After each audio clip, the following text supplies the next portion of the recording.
In the financial industry, we actually do see that to a large degree. We have to consider third-party requests for information, and typically most banks take the ethical view of informing customers that's happening, that in privacy policies and so forth. Although what's interesting is that you run into a different scenario, which is that people are bombarded with so many privacy policies. Do they actually read them all? Do they realize that the rights that are actually given away?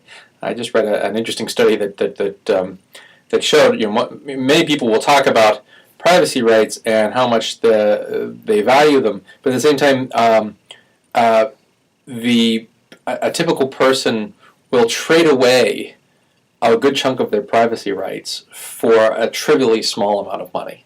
That if you actually offer someone two products, one of which is something on the order of like $1 cheaper than the other, but requires you to sign your name and be willing to receive emails or so forth, that's enough.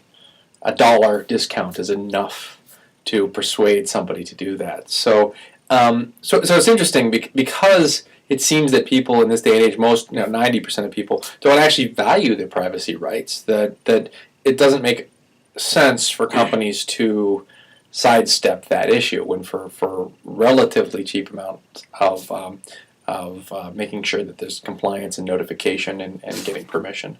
So that there's certainly no excuse from a monetary standpoint. I'd say certainly just from an ethical standpoint, you should inform your customers. But then it's their choice. If they want to give up their privacy rights, then for compensation, then who are we to say that they can't? Perfect.